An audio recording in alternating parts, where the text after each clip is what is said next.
Shalom, chers amis de Racine World TV. Je suis content d'être encore avec vous à travers cette vidéo pour vous encourager. C'est votre coach Amos Louis. Où que vous soyez, recevez la grâce et la bénédiction de notre Seigneur Jésus-Christ. Cette vidéo, je l'intitule « Votre bénédiction ou votre bonheur se trouve peut-être dans votre entourage ».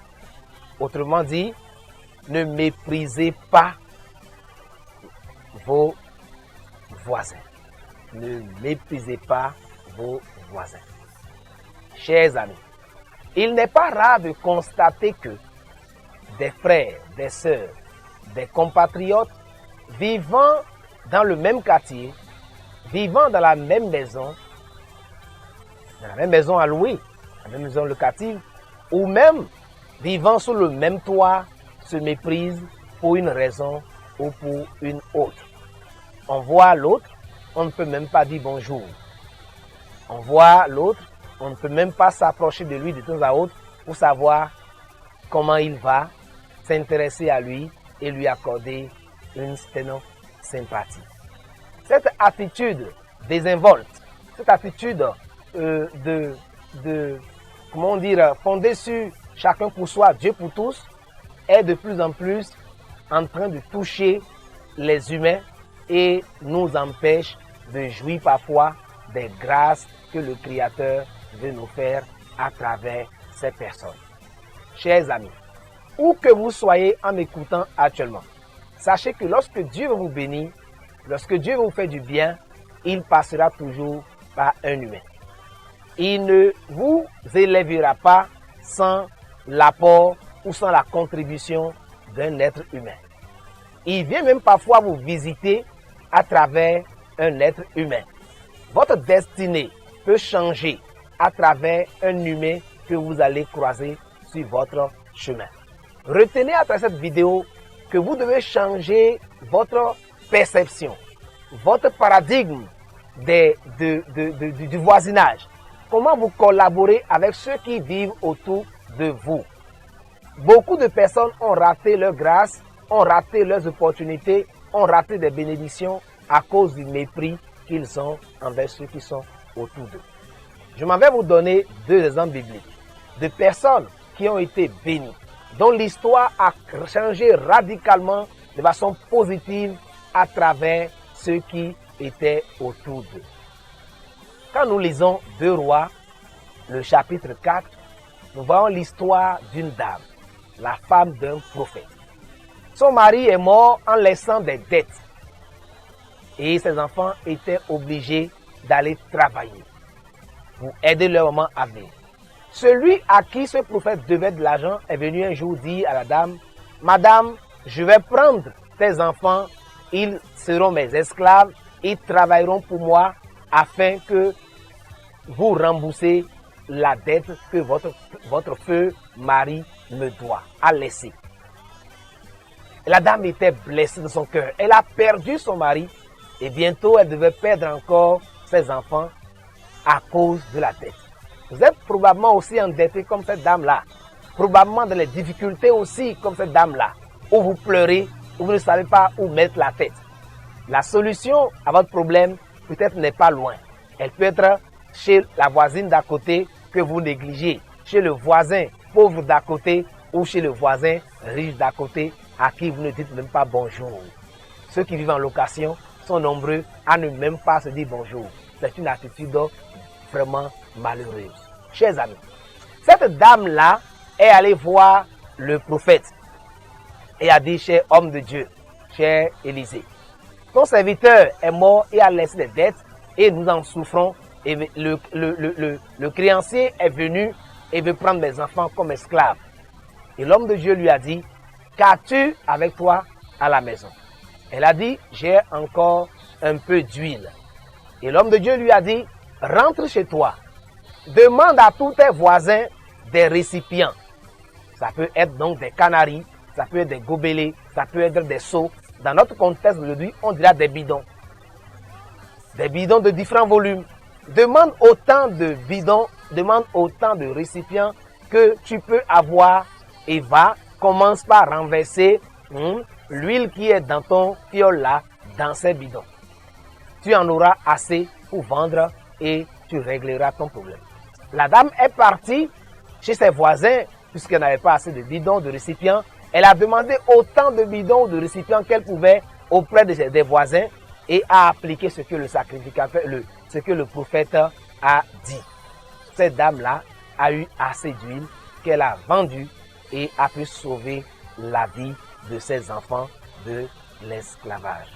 Mais figurez-vous que cette dame-là, elle ne disait pas bonjour à ses voisins. Cette dame-là méprisait ses voisines ou ses voisins. Allait-elle pouvoir aller les voir et les regarder en disant « Prêtez-moi des bidons, prêtez-moi des vases ». Naturellement qu'elle ne pourrait pas, parce qu'elle sera dans la honte. Quelqu'un que tu as assez méprisé, que tu as insulté, que tu ne disais, à qui tu ne disais jamais même bonjour. Quelqu'un qui, quand il a des problèmes, tu ne vas jamais chez lui. Est-ce que tu peux te lever facilement pour aller demander un service? Vous voyez, la dame là, son histoire a changé. Elle a quitté la pauvreté, elle a évité que ses enfants soient vendus comme esclaves à travers une bonne cohabitation. Dieu voulait l'aider à travers l'homme de Dieu, c'est vrai. Mais elle aurait la quantité d'huile qu'elle aurait en fonction du nombre de bidons qu'elle avait. Est-ce que vous voyez? Si elle n'avait pas eu assez de bidons, elle n'aurait pas eu assez d'huile et sa situation n'aurait pas changé.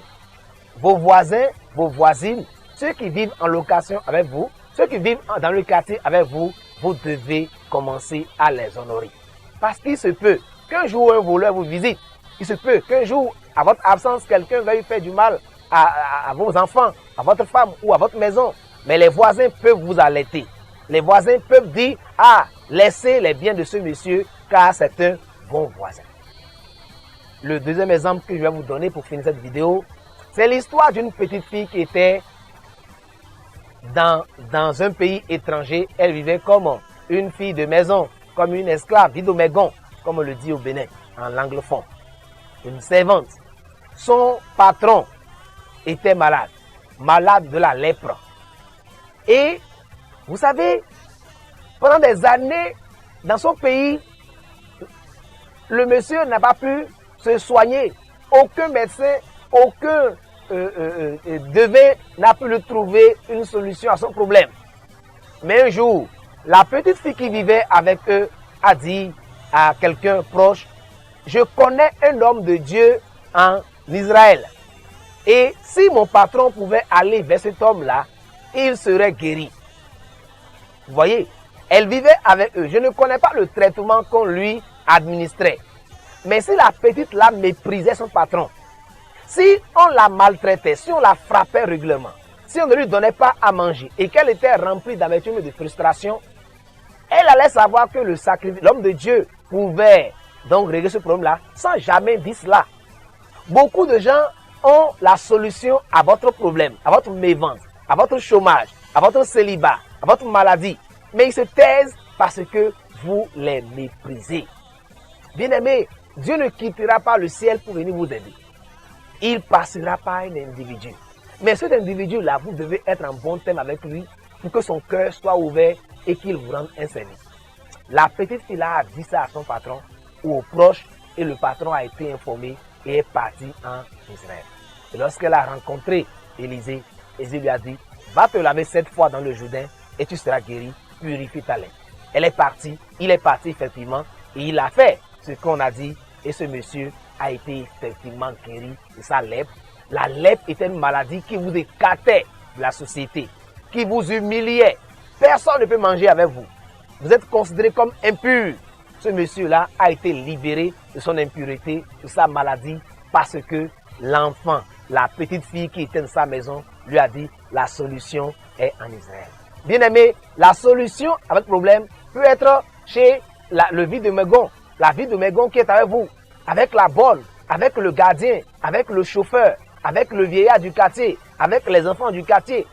Mais si vous les méprisez, si vous les ignorez, si vous les maltraitez, et qu'ils répondent négativement vers vous, c'est ce qu'on sème qu'on récolte, vous n'aurez rien. À travers cette vidéo, je vous encourage à ne pas mépriser vos voisins, à ne pas mépriser votre entourage. Et Dieu passera certainement par eux pour vous faire du bien.